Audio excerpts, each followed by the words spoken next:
साल 2026 की मूंग की ये टॉप 5 नई वैरायटियां जो कम दिन में पक के तैयार भी हो जाएगी। और सबसे अच्छी बात, इनमें पीला मोजेक वायरस न के बराबर देखने को मिलेगा और रात रानी इल्ली और मारूका इल्ली जैसे कीटों का हमला भी न के बराबर आएगा। तो कौन सी है वो टॉप 5 वैरायटियां, जानने से पहले अभी तक आपने कात्यायनी ऑर्गेनिक्स के यूट्यूब चैनल को सब्सक्राइब नहीं करा है तो जल्दी से चैनल को सब्सक्राइब कर लीजिए, क्योंकि आने वाले समय पर हम मूंग की खेती के ऊपर पूरी सीरीज लेकर आने वाले हैं। और कमेंट बॉक्स में ये जरूर बताएं कि आप इस साल मूंग की कौन सी वैरायटी लगाने वाले हो। किसान मित्रों, मूंग की वैरायटियां बताने से पहले मैं आपको कुछ ऐसे टिप बताने जा रहा हूं जिन्हें अगर आप ध्यान में रखते हैं तो आप मूंग की फसल से 30 से 40% तक की पैदावार को बढ़ा सकते हैं। तो पहली बात आपको यह ध्यान में रखनी है किसान मित्रों, जो भी मूंग की खेती करने जा रहे हैं या इस साल अगर आप विचार कर रहे हैं कि मूंग की फसल लगानी है तो आपको मूंग की जो बुआई है ना वो जितनी जल्दी हो सके उतनी ही आपको लगा लेनी है। क्योंकि क्या होगा ना कि इस साल थोड़ा टेम्परेचर हाई रहने वाला है और गर्मियों में आपने भी देखा होगा कि टेम्परेचर जो है वो काफी हाई हो जाता है, 40 के पार टेम्परेचर चला जाता है। और जब भी ऐसी स्थिति बनती है तो मूंग की जो फ्लावरिंग स्टेज रहती है ना, इसके ऊपर काफी गहरा प्रभाव पड़ता है। और जो फ्लावर रहते हैं ना, उनसे फलियां जो है वो अच्छे से कन्वर्ट नहीं हो पाती है, क्योंकि मूंग की जो फसल रहती है उसकी फूल वाली जो अवस्था रहती है वो सबसे नाजुक अवस्था मानी जाती है। इस अवस्था पर टेम्परेचर जो है वो लगभग 30 से 35 डिग्री के आसपास रहना चाहिए। अगर इससे ज्यादा जाता है तो फूल झड़ने की समस्या भी आती है और जो फूल आ रहे हैं ना उनसे फलियां जो है वो अच्छे से कन्वर्ट नहीं हो पाती है। तो जिन भी किसानों के यहाँ गेहूं, सरसों और लहसुन की फसल की कटाई हो चुकी है वो तुरंत ही मूंग की बुआई कर दे। अगर आप 15 मार्च के आसपास मूंग की बुआई कर पाते हो तो ये काफी उचित समय रहता है और काफी बेहतरीन फुटाव भी देखने को मिलेगा और जर्मिनेशन जो है ना वो भी जल्दी निकल के आता है। और ये 15 मार्च के आसपास जो मूंग लगाई जाती है ना, इसकी जो फ्लावरिंग स्टेज रहती है ना वो लगभग अप्रैल में आ जाती है। और अप्रैल में जो रहता है वो टेम्परेचर हाई नहीं रहता है और यहाँ पर मूंग की फसल के अंदर फूल जो रहेंगे वो अच्छे से सेट भी हो पाएंगे और फ्लावर से जो है वो फलियां जो है वो अच्छे से बनेगी और फलियों के अंदर जो दाने हैं ना वो भी आपको ज्यादा देखने को मिलेंगे। और दूसरी बात आपको ये ध्यान में रखनी है कि जब भी मूंग की फसल आप लगाने जा रहे हैं तो पुरानी फसल के जो अवशेष है, यानी गेहूं की जो पराली है या फिर कोई भी दूसरी फसल आपने लगा रखी है और उसके अवशेष जमीन में पड़े हुए ना, तो उन्हें आपको जलाना नहीं है, नष्ट नहीं करना है, उन्हें आपको खेत के अंदर ही दबा देना है। जिससे क्या होगा ना कि ऑर्गेनिक कार्बन जो है वो मिट्टी का बढ़ेगा, साथ ही साथ में मिट्टी का जो पीएच है वो भी संतुलित होता है और उसके अलावा मिट्टी की जो जल धारण क्षमता रहती है ना वो भी आपको ज्यादा देखने को मिलती है। अब काफी किसानों की ये शिकायत रहती है कि जो पुरानी फसल के जो अवशेष रहते हैं ना वो अच्छे से सड़ते नहीं है या फिर जमीन के अंदर अच्छे से गलते नहीं है। तो इसे गलाने के लिए आपको क्या करना है कि जब भी आप मूंग की बुआई करने जा रहे हैं तब आपको यूरिया की जो मात्रा है ना वो थोड़ी बढ़ा लेना है। जिससे क्या होगा ना कि जो पुरानी फसलों के अवशेष है वो अच्छे से गल जाएंगे, सड़ जाएंगे और पूरी तरीके से जो है वो डिकम्पोज हो जाएंगे और आगे चल के जो है खाद में कन्वर्ट हो जाएंगे। मूंग की बुआई करते समय आपको तीसरी बात ये ध्यान में रखनी है कि आपको जो गर्मियों वाली मूंग की है उसकी बीज दर आपको ज्यादा लेनी है। क्योंकि क्या होता है ना कि गर्मियों के सीजन में एक तो जर्मिनेशन जो है वो कम देखने को मिलता है, दूसरी बात कीट और रोगों का जो हमला है ना वो भी अन्य सीजन की तुलना में आपको ज्यादा देखने को मिलता है। तो बीज दर आपको बढ़ा के ही लेनी है। जहां बीज आप 8 किलो प्रति एकड़ के हिसाब से रखते हो उसे बढ़ाकर आप 10 से 12 किलो तक लेके जा सकते हो, जिससे प्रति एकड़ पौधों की जो संख्या है ना वो मेंटेन हो पाएगी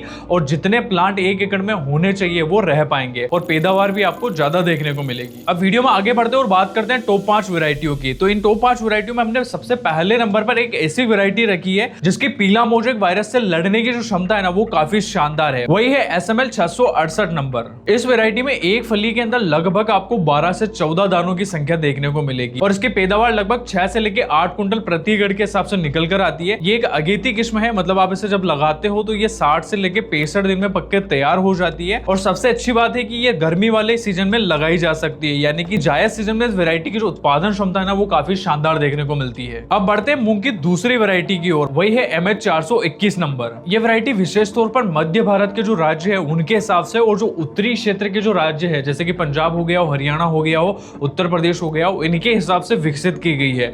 इस वैरायटी की सबसे खास बात होती है कि इसके अंदर पीला मोजेक वायरस जो है ना वो आपको कम देखने को मिलता है और इसकी जो औसत उपज क्षमता है वो काफी शानदार देखने को मिलती है। लगभग 7 से लेकर 10 कुंटल प्रति एकड़ के हिसाब से इसकी उपज क्षमता देखने को मिलती है। अगर आप मैनेजमेंट अच्छा रखते हैं तो आप इतनी उपज आराम से निकाल पाओगे। ये वैरायटी लगभग 60 से 70 दिनों में पक्के तैयार हो जाती है और इसका जो दाना रहता है ना वो मध्यम आकार का रहता है, शाइनी कलर में निकल कर आता है। लेकिन अगर आप मूंग की MH 421 नंबर वैरायटी लगाने जा रहे हैं तो आपको एक बात जरूर ध्यान रखनी है कि इसकी बुआई आपको गर्मियों के सीजन में अगर आप कर रहे हो तो आपको बीज दर जो है वो बढ़ा के लेना है, क्योंकि इसका जो पौधा रहता है ना वो फैलाव कम लेता है, सीधा बढ़ता है। तो आपको बीज दर ज्यादा ही रखनी है ताकि पौधों की जो संख्या है वो भी अच्छे से मेंटेन हो पाए और प्रति एकड़ आपको उत्पादन जो है वो ज्यादा देखने को मिले। मूंग की तीसरी वैरायटी की ओर बढ़ने से पहले अगर आप अभी तक इस वीडियो को देख रहे हैं तो चैनल को जल्दी से सब्सक्राइब कर लीजिए और बेल आइकन को ऑल पर सेट कर लीजिए। तो तीसरी वैरायटी है IPM 410-3 नंबर, जिसे शिखा के नाम से भी जाना जाता है। शिखा वैरायटी का जो दाना रहता है ना वो मीडियम बोल्ड रहता है और शाइनी कलर निकल के आता है। तो वैरायटी दाने की तुलना में तो काफी अच्छी मानी जाती है, लेकिन ये वैरायटी पक के तैयार होने में थोड़ा समय ज्यादा लेती है, मतलब 65 से 70 दिन का समय ले लेती है। तो जो भी किसान सरसों या फिर गेहूं की खेती करते हैं या फिर जिनके खेत जल्दी खाली हो जाते हैं वो इस वैरायटी को लगा सकते हो। जिनका खेत अगर लेट खाली हो रहा है, अप्रैल महीने में खाली हो रहा है, तो फिर आप इस वैरायटी को न लगा के किसी दूसरी वैरायटी का चयन कर सकते हैं, जिससे समय रहते खेत भी खाली हो जाएगा और आगे आने वाले सीजन की जो फसल है ना उसकी बुआई में भी आप लेट नहीं हो पाओगे। बढ़ते हैं वीडियो की चौथी किस्म की ओर, जो कि एक प्रकार की अगेती किस्म है और इसका नाम है IPM 205-7 नंबर, जिसे विराट मूंग के नाम से भी जाना जाता है। ये एक प्रकार की अगेती किस्म है जिसे साल 2016 में रिलीज किया गया था और ये वैरायटी रिलीज होते ही किसानों के बीच में काफी ज्यादा पॉपुलर हो गई है, क्योंकि इस वैरायटी का जो दाना रहता है ना वो मोटे आकार का निकल के आता है और शाइनी कलर निकल के आता है। उसी कारण से मार्केट में इसकी डिमांड जो है ना वो पूरे साल भर बनी रहती है। इसी कारण से इसका जो रेट रहता है ना वो आपको ज्यादा देखने को मिलता है। इसकी फलियां गुच्छों में लगती हैं और फलियां जो रहती है वो जमीन से उठकर लगती है और उसी कारण से इस वैरायटी की जो कटाई है ना वो हार्वेस्टर से काफी आसानी से की जा सकती है। ये गर्मियों के समय में लगभग पक के तैयार होने का जो समय लेती है ना वो लगभग 52 से 55 दिन का लेती है, मतलब कि 2 महीने से भी कम दिन में ये तैयार हो जाती है। और इसकी जो औसत उपज रहती है ना वो लगभग 6 से लेकर 7 क्विंटल प्रति एकड़ के हिसाब से देखने को मिलती है। अगर आप अच्छा मैनेजमेंट रखते हो तो आप इस वैरायटी से ज्यादा पैदावार ले पाओगे। इसकी जितनी ज्यादा पैदावार मिलती है उससे ज्यादा इसका रेट जो है ना मार्केट में आपको ज्यादा देखने को मिलता है। अगर आप कोई अन्य वैरायटी लगाते हो जिसका दाना हल्का रहता है या फिर दाने का आकार छोटा रहता है तो उसका रेट अमूमन कम ही देखने को मिलता है, लेकिन इस वैरायटी का जो दाना रहता है ना वो बोल्ड आकार में होता है। उसी कारण से इसका जो रेट रहता है ना वो आपको 2 से 4 रुपए ज्यादा ही देखने को मिलेगा। अब बात करते हैं उस वैरायटी की जो मध्य प्रदेश के किसानों के बीच में काफी ज्यादा पॉपुलर है। उस वैरायटी का नाम है PDM 139, जिसे सम्राट के नाम से भी जाना जाता है। इस वैरायटी का दाना बड़े आकार में साथ ही साथ में चमकीला भी निकल कर आता है। उसी कारण से किसान इसे सबसे ज्यादा लगाना पसंद करते हैं। PDM 139 जो वैरायटी किसानों के बीच में इसलिए भी ज्यादा मशहूर है क्योंकि ये वैरायटी जो है ना लगभग 55 दिन में कटाई पर आ जाती है, मतलब कि 2 महीने से भी कम समय लेती है पक्के तैयार होने में।